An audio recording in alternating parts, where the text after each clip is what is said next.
We're going to talk some more about that now. Not only is Alibaba out with earnings, but there is some coronavirus impact on that and more to discuss. Pacific Epoch CEO Joseph Berger joins us now, along with Alibaba investor and Insight Partners Managing Director Deven Parekh. Guys, good morning. Joe, I want to start with you. You say in the short term, these coronavirus concerns, the spread in China, has people turning to e-commerce. That is actually giving some attention and volume to Alibaba. But if it goes past May, there's deeper impact on the Chinese economy. There's deeper impact on a lot potentially, isn't there? I mean, we're starting to get into Tokyo Olympics preparation issues, perhaps, if it goes that long. Yeah, so let me first start by just thanking the Pacific Epoch team in Shanghai for their tireless and dedicated work supporting our clients. And as we look at Alibaba in Q1, obviously there is obviously a lot of attention on the coronavirus and people's habits, and they're changing in their habits right now.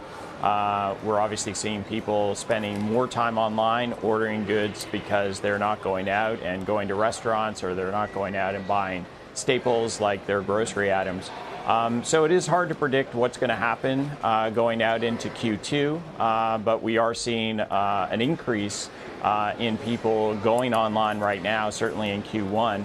And going to use Alibaba as a place where they can find the things they need right now. So it's hard to predict the future, but right now it is certainly something that we're seeing with respect to Baba. Right. Deven, when you look at the new numbers that we're getting out of China and even the new methodology, and then you look at what Alibaba said on their conference call, do you have a clear sense yet of even current impact, not to even speak of future impacts? No, I don't think we do. My guess is that the numbers were probably being understated, and the methodology change just got it back to where it probably has been. I don't think you actually saw 10 or 12,000 new cases in a single day, which wasn't happening. But they're also not counting the asymptomatic people, correct? Right, who are testing positive. So I still don't know. I think the broader issue is, you had a lunar holiday where people were taking time off anyway, and those holidays have been extended now because of coronavirus, effectively. And I think the bigger challenge is, sure, e-commerce has helped because people stay home, but factories are closed. Lots of factories are closed across significant portions of the manufacturing portion of the economy. The impact of the supply chain globally is very significant. And even in companies that we have an investment in a software company where it's not affected generally by supply chains, but there's a sensor part of their business. And those sensors are manufactured in China.